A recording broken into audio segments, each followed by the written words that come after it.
Hello my dears, welcome back to Xylem learning. Xylem ലേണിങ്ങിൻ്റെ പുതിയൊരു ക്ലാസ്സിലേക്ക്, മധുരം മലയാളത്തിലേക്ക്, ശ്രുതി ടീച്ചറിൻ്റെ ക്ലാസ്സിലേക്ക് എല്ലാവർക്കും സ്വാഗതം.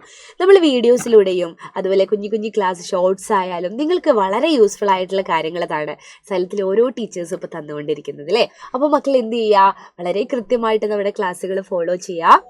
അതുപോലെ സബ്സ്ക്രൈബ് ചെയ്യാത്തവരുണ്ടെങ്കിൽ ചാനലിലേക്ക് ഒന്ന് സബ്സ്ക്രൈബ് ചെയ്ത് അതിനൊരു എപ്പോഴും നോട്ടിഫിക്കേഷൻ കിട്ടാൻ വേണ്ടിയിട്ട് ആ ബെൽ ബട്ടനൊക്കെ ഒന്ന് ക്ലിക്ക് ചെയ്ത് വെക്കുക. അതുപോലെ വാട്സപ്പ് കമ്മ്യൂണിറ്റി ഗ്രൂപ്പിൽ ജോയിൻ ചെയ്യാത്തവരുണ്ടോ? ആരെങ്കിലും ഉണ്ടെങ്കിൽ എല്ലാവരും കമ്മ്യൂണിറ്റി ഗ്രൂപ്പിൽ ജോയിൻ ചെയ്യുക. നിങ്ങൾക്ക് വേണ്ടുന്ന ക്ലാസ്സുകൾ അതിൻ്റെ നോട്ട്സൊക്കെ കൃത്യമായിട്ട് അറിയണമെങ്കിൽ ഫ്രീ വാട്സപ്പ് ഗ്രൂപ്പിൽ ജോയിൻ ചെയ്യണം കേട്ടോ. അപ്പോൾ ഇഷ്ടമായിട്ടുണ്ടെങ്കിൽ വീഡിയോ ഒന്ന് ലൈക്ക് ചെയ്ത് ഫ്രണ്ട്സിനൊക്കെ ഒന്ന് ഷെയർ ചെയ്ത് കൊടുക്കാം.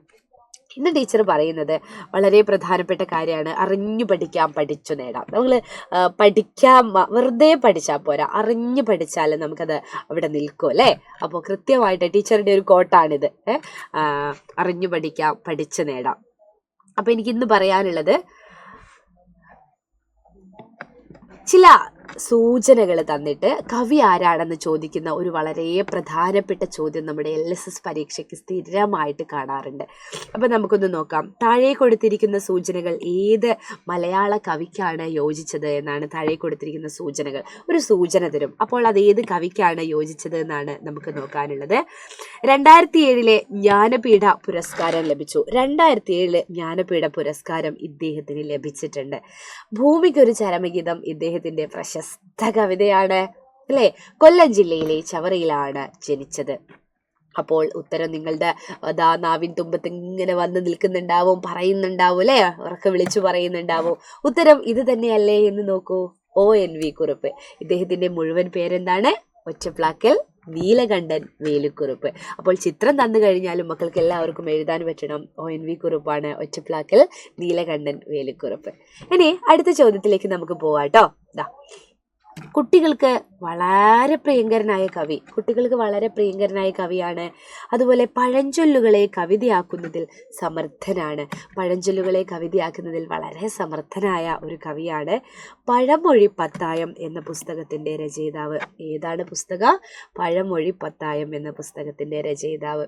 കുട്ടേട്ടൻ എന്ന പേരിലും എഴുതിയിട്ടുണ്ട്. എന്താണ്? പഴമൊഴി പുത്തായം എന്ന പുസ്തകത്തിന്റെ രചയിതാവാണ്. കുട്ടേട്ടൻ എന്നും എഴുതിയിട്ടുണ്ട്. പഴഞ്ചൊല്ലുകളെ കവിതയാക്കുന്നതിൽ സമർത്ഥൻ എന്ന് പറയുമ്പോൾ തന്നെ കവി ആരാണെന്ന് നിങ്ങൾക്ക് കൃത്യമായിട്ട് മനസ്സിലായിട്ടുണ്ടാവും. ആരാണ് കവി? ആരാണ്? നമ്മുടെ സ്വന്തം കുഞ്ഞുണ്ണി മാഷാണ് അല്ലേ. കുഞ്ഞുണ്ണി മാഷെ പറ്റി ഇനിയും ഒരുപാട് കവിതകളുണ്ട്, കുട്ടി കുട്ടി കവിതകളൊക്കെ ഉണ്ട്. അത് ആരുടേതാണെന്ന് ചോദിച്ചാൽ നമുക്ക് പറയാൻ പറ്റണം. പൂച്ച നല്ല പൂച്ച, പൂച്ച നല്ല പൂച്ച, വൃത്തിയുള്ള പൂച്ച, പാല് വെച്ച പാത്രം വൃത്തിയാക്കി വച്ചു. അപ്പോൾ ഇതാണ് ഒരു കവിത. ഒരുപാട് കവിതകളുണ്ട്. ടായി ടായി മിഠായി, തിന്നുമ്പോൾ എന്തിഷ്ടായി, തിന്നു കഴിഞ്ഞാൽ കഷ്ടായി അല്ലേ. ഇത്തരം ചോദ്യങ്ങൾ നമുക്ക് പ്രതീക്ഷിക്കാവുന്നതാണ് കേട്ടോ. ഇനി ഇതാ ഒരു ചോദ്യം കൂടെ. വീണപൂവ് എന്ന കൃതിയുടെ കർത്താവ് ആരാണ്? വീണപൂവ് എന്ന കൃതിയുടെ കർത്താവ്. സ്നേഹഗായകൻ എന്നറിയപ്പെടുന്നത് ആരാണ്? മഹാകാവ്യം എഴുതാതെ മഹാകവിയായ ഒരു കവിയുണ്ട്. അതാരാണ്?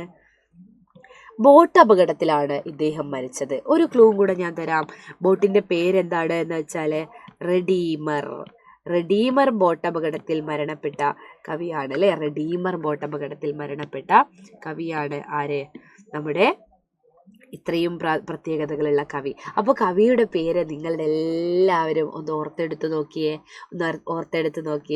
ആരാണ്? ONV കുറുപ്പാണോ? കുമാരനാശാനാണോ? ഉള്ളൂരാണോ? വള്ളത്തോളാണോ? ആരായിരുന്നു മഹാകാവ്യം എഴുതാതെ മഹാകവിയായത്? അതുപോലെ വീണപൂവ്, സ്നേഹഗായകൻ, നമുക്ക് എല്ലാവർക്കും അറിയാം കുമാരനാശാനാണ് അല്ലേ. കുമാരനാശാൻ എന്ന കവിയാണ്. അദ്ദേഹം മഹാകാവ്യമൊന്നും എഴുതിയിട്ടില്ല, പക്ഷെ മഹാകവി എന്നാണ് അദ്ദേഹം അറിയപ്പെടുന്നത്. അപ്പോൾ മറ്റ് ചോദ്യങ്ങളുമായിട്ട് ടീച്ചർ അടുത്ത ക്ലാസ്സിൽ വരാം. അതുവരേക്കും ബൈ.